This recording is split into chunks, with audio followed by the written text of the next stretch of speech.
Okay, today we're going to be learning about los mandatos formales, or formal commands. These are the commands that you would use if you were talking to usted or ustedes, alright? So these are, if you were talking to, you'd use an usted command if you were talking to one person, and they were a formal person, and you wanted to address them directly. You would use the ustedes commands if you were talking to a group of people, you wanted to say, hey, you guys, do this. Okay? So that's when you would use these. So let's get started. First, let's talk a little bit about the usted commands. Alright? Again, this is when you're talking to one person and they're a formal person. So if you were telling Mr. O to do something, if you were telling President Obama to do something, you would use this form to command them to do something. Okay? So the first thing that you would do is you would conjugate the verb into the yo form of the present tense. Okay? Then, just as we did this with our -2 commands, you're going to drop the O, alright, and you're going to add a different ending, okay? If you have an AR verb, you're going to add an E, okay? And if you have an ER or IR verb, you're going to add an A, okay? If you want a negative command, then you just add the no. So the third step is optional. So let's do an example. Let's look at cortar, to cut. Alright, so our first step is to conjugate the verb in the yo form in the present tense. So we have cortó. And then we drop the O and add an E for AR verbs and an A for ER, IR verbs. As we look and we see we have an AR verb, then we know we need to add an E. So then we have corte. Alright, and if we want to make it negative, then we add a no beforehand. But in this example, I want to say corte las verduras, cut the vegetables, okay? And I'm talking to one person and I'm talking directly to them, but as I need to be formal with them because they're like a person that needs my respect, I would use the usted command instead of the to command, corte, okay? So let's do a few examples. For comer, our first step is to put it in the yo form. So we have como. Our second thing is to take the O off and then add the ending. It's an ER verb, so we know that we add an A. So we have coma. And then if we want to say don't eat President Obama, we would say Obama no coma. Okay? For our next example, we have hablar. Hablar is hablo in the present tense yo form.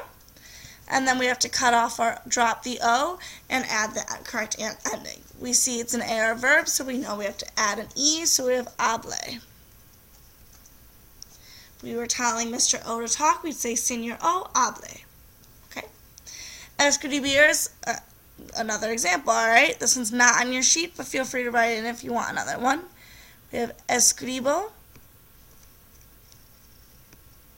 And then our next step is to take the O and drop it and then add our ending. It's an IR verb, so we know we have to add an A, and we have escriba.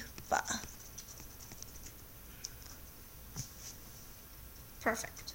Alright, once again, if you wanted to tell Mr. O not to eat, you would just add the no before it. No coma, if you want to tell him not to talk, no hable, or not to write, no escriba. Alright.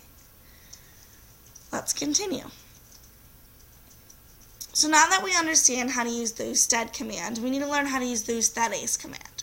Remember that we use the pronoun ustedes when we're talking to a group of people. It means like you guys, okay? So it's the you, but plural, alright?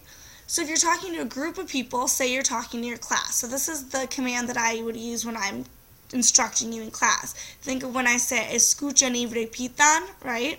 Those are some ustedes commands. If you've noticed, the endings have been a little bit different. So again, very similar steps, okay? Our first step is to conjugate into the yo form. Alright, we got that. Then we drop the O and add en for the AR verbs and an for the ER and IR verbs, okay? Just like the ustedes form, when we just conjugate normally, when we need the ellos, ellas, ustedes form, we have the N on the end. The command's also going to have an N. And then the third step, if we want a negative command, we add the no beforehand. Alright, so let's do an example real quick. we can do cortar again. So cortar is our verb. So then we have corto is the yo form. And then we drop the O and add the ending. It's an AR verb, so we add the EN. We have court then.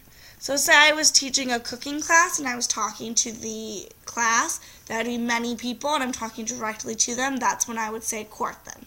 Alright? Let's continue. There's some more examples coming up. Alright. So, let's look at escribir, cantar, and beber. Okay? So say I'm starting class off and I want you guys to write 5 sentences. This is the command I would use then. So first we take the yo form, escribo, and then we add our correct ending after we drop the O. Alright? It's an IR verb, so we add the AN. So, escriban. So if I wanted you to write 5 sentences, I'd say escriban 5 frases. Okay? Cantar, we change to canto. And then right after, we drop the O. It's an AR verb, so we add our EN, canten. So say I was leading a choir and I wanted my choir to sing, I'd say canten. Alright? Beber, bebo, beban. Right? It's an ER verb, so we change it to an AN. So just like our 2 commands, how the endings change, now our endings are changing once again. Okay? Once again, like the 2 commands, alright, there are some spelling changes based on pronunciation, okay? So again, it's not really regular, it's just in order to pronounce it correctly, we need to spell it a little bit different. So our car verb, is going to change to K or Ken. Our gar verb, gay or gen. Our zar verb, say or sen. Okay?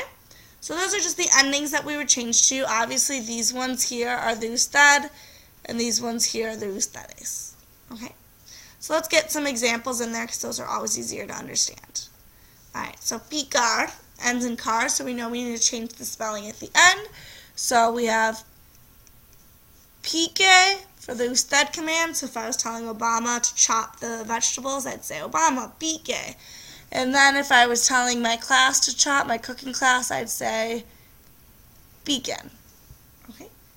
Pagar, I would say pague or paguen. Okay? Depending on who I'm talking to. Empezar, also cuidado because empezar is a stem changer. So I'd say empiece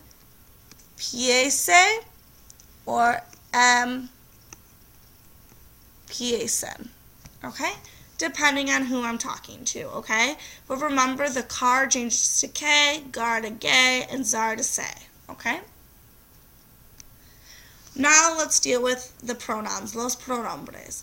Just like all of our other kind of things, this is going to make sense, okay? So when you have a pronoun, and I apologize, on your sheet it's worded very strangely on how to do it. It has the blank and then it doesn't really make sense. So just kind of write it wherever on the sheet, like however you need to understand, okay?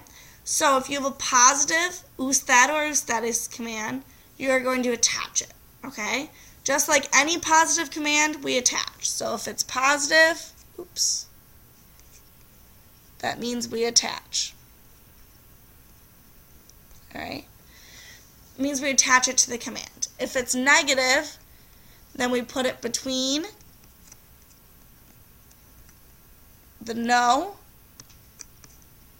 and the command.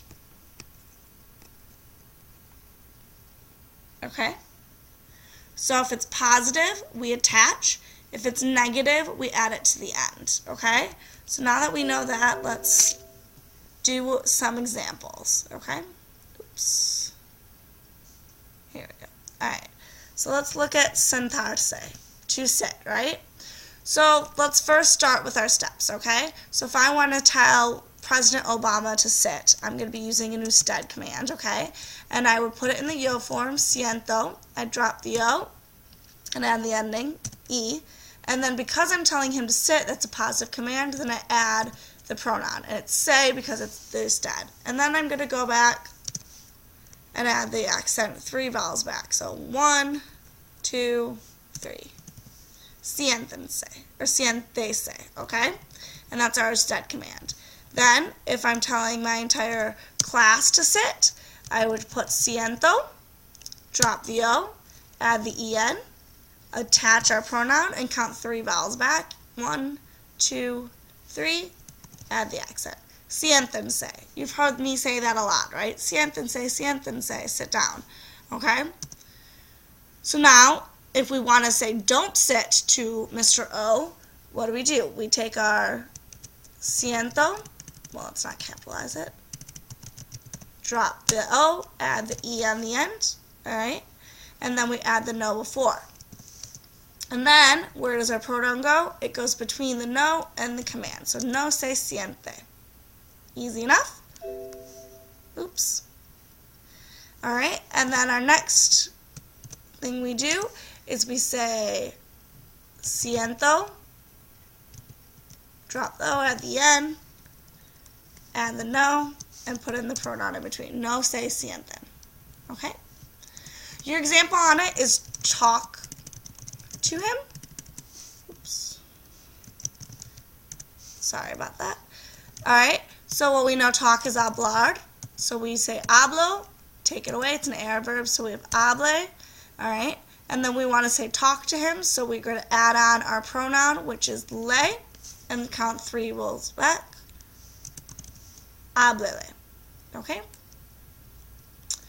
If we want to say don't talk to him, then we just say no, hablo, take away the O, add the E, no le hablo. No le hable. Okay? And then obviously we just add the N in there if it's an usted command. Okay? So, good job. Then now we have our regulars, and then we're all set. Alright, so our regulars for year, again, you just have to memorize, but if you know the to form, the -2, you should know this as well. So we have vaya and vayan, and then you just add the no before if it's negative. For dar, we have de, and den. For estar, we have esté, estén. And para ser, we have sea and sean. And then just add the no if negative. Alright, so review this video as many times as you need to. Make sure you fill out the note sheet and do the practice on the end. Alright, have a good night.